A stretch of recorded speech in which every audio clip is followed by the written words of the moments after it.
All right, today we are diving into some really cool research. It's about a single gene from wheat that might just be a total game changer for our global food supply. Seriously, it's like a story about borrowing a superpower from one plant to save another. Okay, so let's start with the single biggest question facing agriculture today. We have more people on this planet every single year, but the resources we need to feed everybody, especially fresh water, well, they're getting harder and harder to come by. So how in the world do we solve this puzzle? And just to give you a sense of the scale of this challenge, it's staggering. To keep up with population growth, we need to get 50% more yield from our wheat crops by 2050. I mean, that is a huge task, even under perfect conditions. But here's the thing, right? We are not in perfect conditions. The problem isn't just about growing more food, it's about trying to do that on a planet where the rules of the game are changing, and our most essential crops are facing threats they've never seen before. In fact, research shows that nearly 40% of the yearly swings in crop yields can be chalked up to our changing climate. And a huge piece of that puzzle is drought. It's one of the biggest environmental stressors out there, one of these non-living factors that can just devastate a harvest and really threaten our food security. So, with a problem this big, where do you even begin to look for a solution? Well, it turns out some of the most amazing answers aren't in some new chemical, but they're hidden deep inside the plants themselves. In these natural defenses they've developed over millions of years. And that brings us to this family of genes called SNARC2. Now, the easiest way to think of these is like a plant's built-in emergency alert system. When the plant senses stress, like, hey, I'm not getting enough water, this system kicks into high gear and tells the plant how to respond to survive. And this right here, this is the hero of our story today. It's a specific gene from that family, found in wheat, called TOSNAC RK2.9. Now, don't worry about the complex model you're seeing. What matters is that scientists zeroed in on this one gene because they had a hunch it was a master regulator, a really key player in helping wheat survive a drought. And this led to an amazing what-if question. You know, if this gene gives wheat its drought-fighting superpower, what would happen if you gave it to a totally different plant? Could you actually transplant that ability into something like rice, which is another one of the world's most critical foods? So, the researchers set up this brilliant experiment. First, they carefully isolated that special gene from a really tough, drought-tolerant type of wheat. Then, using a pretty standard genetic engineering technique, they inserted that wheat gene into regular rice plants.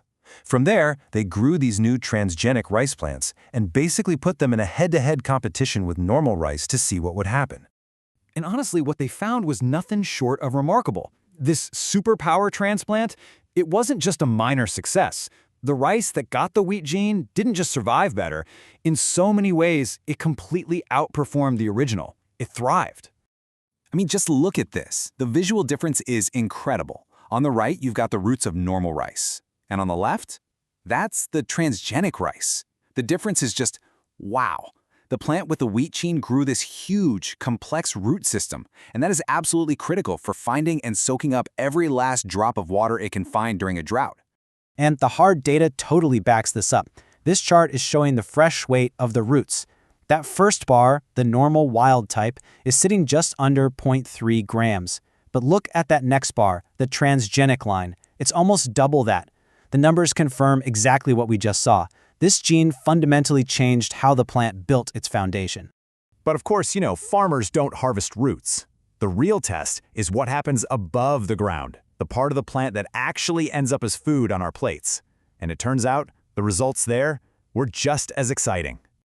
So, this is the really crucial part. The transgenic rice produced significantly more grains on each spike, and the spikes themselves were longer.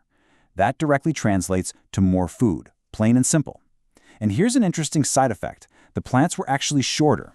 Scientists call this a dwarf phenotype, and it can be a huge plus because it makes the plant sturdier and less likely to get knocked over before it can be harvested. And if you zoom all the way into the microscopic level, these engineered plants were just tougher. They showed much higher cell membrane stability when they were stressed out by drought. Now, that's a key metric that basically means the plant cells were better at holding themselves together under pressure. They were fundamentally more resilient. Okay, so this is one super successful experiment in a lab. But let's zoom back out. What could this actually mean for the world? What are the bigger implications of being able to shuttle a trait like this from one crop to another? You know, the researchers themselves put it best in their paper. They concluded that this gene is a multifunction regulator and that it can be instrumental in breeding new types of rice that are resistant to drought. It's not a magic bullet, of course, but it is a powerful new tool to have in the toolbox. So what are the big takeaways here? We've learned that nature has already designed these incredible tools for survival. A single gene from wheat can give rice a whole new playbook for fighting drought. It supercharges its roots, it directly boosts its grain production, and it makes the whole plant tougher at a cellular level. It's pretty amazing. And that kind of leaves us with this final, really inspiring thought.